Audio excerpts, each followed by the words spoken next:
हरे कृष्णा। स्वागत है आप सबका हमारे इस कार्यक्रम में। और इस कार्यक्रम में हम बात करते हैं माया की मार के बारे में। देखिए, ये जो सीरीज है हमारे माया की मार का, ये तीसरा एपिसोड है। और ऐसे हम बहुत सारे का जो हमारे शास्त्र में दिए हुए उदाहरण है वो आपके सामने लाना चाहते हैं। देखिए, जब हम समझेंगे कि माया की मार क्या होता है और कैसे इससे बचा जाए, तभी तो सोचेंगे। और नहीं पता होगा तो माया की मार में ही फंसे रहेंगे।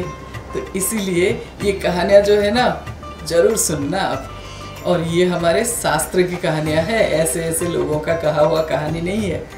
तो देखिए, एक बार क्या हुआ, ब्रह्मा जी ने एक कन्या की सृष्टि की।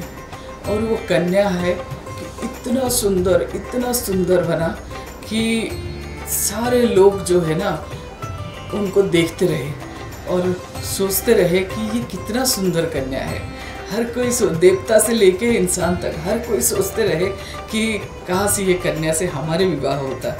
देखिए, जो देव दानव किन्नर सब कोई जो है ना सुंदरता के तो सब कोई मोहित हो जाते हैं। तो सब कोई देखने लगे कि ब्रह्मा जी इतने सुंदर बनाए हैं और इसका नाम क्या रखेंगे। तो ब्रह्मा जी ने उसका नाम रखा अहल्या। और वो अहल्या जो है, जब थोड़ी सी बड़ी हुई तो ब्रह्मा जी ने क्या किया, उनको लेके गौतम ऋषि के आश्रम में रखा थोड़े दिन। तो वो गौतम ऋषि के आश्रम में रह के थोड़े दिन बाद जब वापस आई तो जो ब्रह्मा जी ने देखा कि गौतम ऋषि जो एक वैष्णव है, जो एक भगवान को समर्पित है और जो ज्ञान जानते हैं, भगवान के बारे में जानते हैं, तत्व तो समझते हैं, तो उनका जो है कोई आसक्ति नहीं था अहल्या की तरफ। कोई मोह, कोई आसक्ति नहीं दिख रहा था। तो उनका अपने मन और अपनी इंद्रियों के ऊपर कंट्रोल था। तो ये चीज़ जो है ब्रह्मा जी ने देखा और उनको लगा कि अहल्या के लिए गौतम ऋषि ही सर्वश्रेष्ठ वर है। तो उन्होंने अहल्या की शादी गौतम ऋषि से कर दी।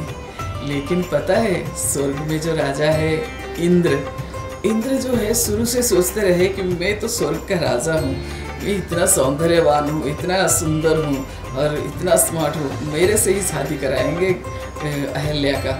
लेकिन जब गौतम ऋषि से शादी हो गया तो सबसे ज़्यादा दुखी तो इंद्र ही हुए, क्योंकि वो मन ही मन एकदम से सोच लिए थे कि अहल्या से मेरा ही शादी होगा, तो हो नहीं पाया। तो वो ना जेन केन प्रकारेण अहल्या को एक बार भोग करना चाहते थे। तो उन्होंने क्या किया, गौतम ऋषि का रूप लेके अहल्या जी के पास चले गए। अब अहल्या को पता ही नहीं चला। जब वो भोग करके निकले तो उस टाइम गौतम ऋषि घर आए तो उन्होंने देखा कि उनके रूप में कोई और है। तो उन्होंने दोनों को श्राप दे दिया और दोनों ही श्रापित हुए गौतम ऋषि से। जैसे इंद्र को श्राप दिया कि तुम जिस स्त्री के लिए इतना लालायित होके ऐसे काम कर रहे हो, हाँ, तो तुम्हारे पूरे शरीर में स्त्री योनि का चिन्ह हो जाए। और अहल्या जी को भी श्राप दिया। क्या कहा, अहल्या जी को कहा कि तुम जो है पत्थर योनि में चले जाओ।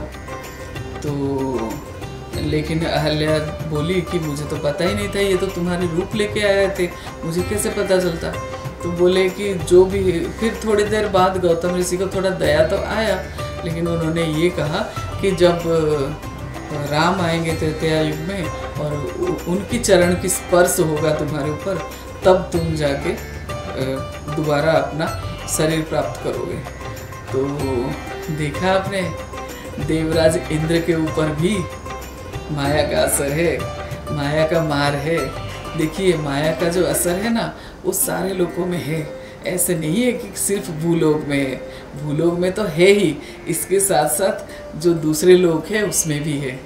देखो, देव दानव सब जो है ना माया की मार के आगे कुछ नहीं कर पाते हैं और हमेशा सोचते हैं हमें भी काश इंसान जन्म मिलता और हम हरि नाम करके और भगवान का नाम लेके भक्ति करके ये जो माया की मार से बच पाते।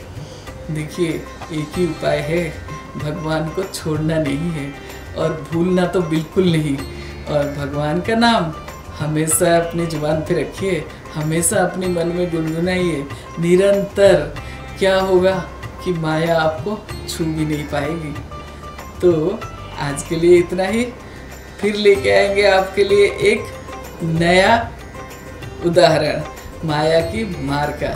तो देखते रहिए, तब तक हरे कृष्णा।